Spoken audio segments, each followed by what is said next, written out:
Israeli troops have shot dead a Palestinian man near the Gaza Strip's fence with Israel, health officials said, hours before a planned mass rally to mark a year of weekly border protests. The shooting will raise tensions at a time when Egyptian mediators, shuttling between Israel and Gaza's Hamas rulers, are trying to broker a ceasefire that also includes proposed arrangements for preventing violence during Saturday's march. Dozens of volunteers in fluorescent vests prepared to restrain demonstrators from getting too close to the border fence. Ambulances lined up in front of clinics and police-supervised encampments erected far from the fence. From 15p 18 cents 27 United States cents a day, more exclusives, analysis and extras. Fawzi Barhoum, a Hamas spokesperson, speaking at the border, said there was no formal agreement but we sent a message to the Israelis via our Egyptian partners that they should not use live bullets in violence against protesters, as it will be a peaceful protest day. Whether they commit to this understanding will be shown in their actions. We are demanding the end of the blockade to allow our people live in dignity and peace, he added. Some protesters started approaching the barrier, prompting Israeli forces to respond with tear gas. Early on Saturday, Mohammed Saad, 21, was killed by Israeli army fire east of Gaza City, Gaza's health ministry said. It said he was hit by shrapnel in the head. The marches near the fence began a year ago, initially organized by grassroots activists.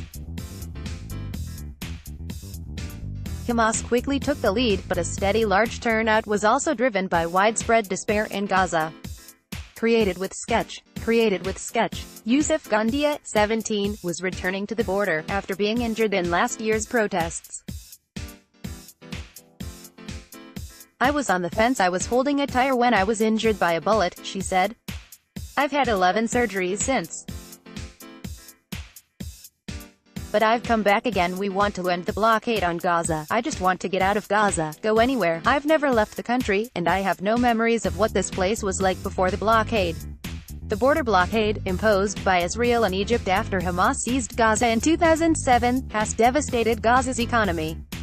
Groundwater has become undrinkable, electricity has turned into an intermittent luxury, and the UN has warned Gaza will soon become uninhabitable. Samia Jaber, 54, has also returned to protest on Saturday, despite also being injured last year.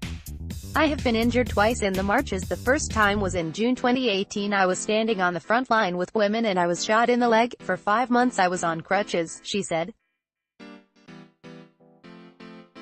Then last month I was shot in the arm. I was raising the flag with my right hand and standing in the front line with women. They fired gas towards me. I turned around. They shot me in the arm.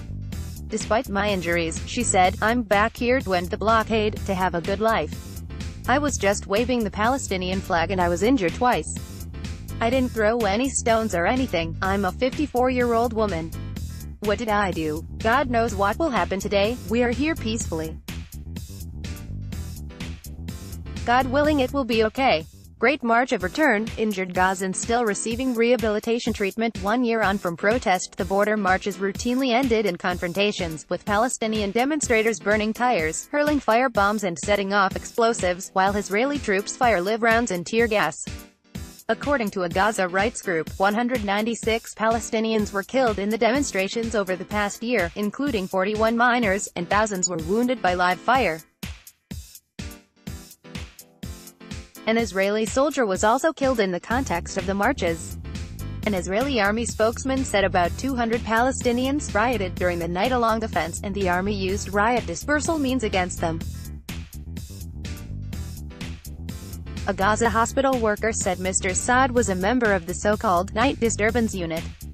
Such groups routinely burn tires, flash laser lights and detonate explosives near the fence at night to distract soldiers and disturb residents of nearby Israeli communities. Such a protest took place overnight and the sound of explosions was heard in nearby Gaza City. We'll tell you what's true. You can form your own view. At The Independent, no one tells us what to write. That's why, in an era of political lies and Brexit bias, more readers are turning to an independent source. Subscribe from just 15p a day for extra exclusives, events and ebooks, all with no ads. Subscribe now.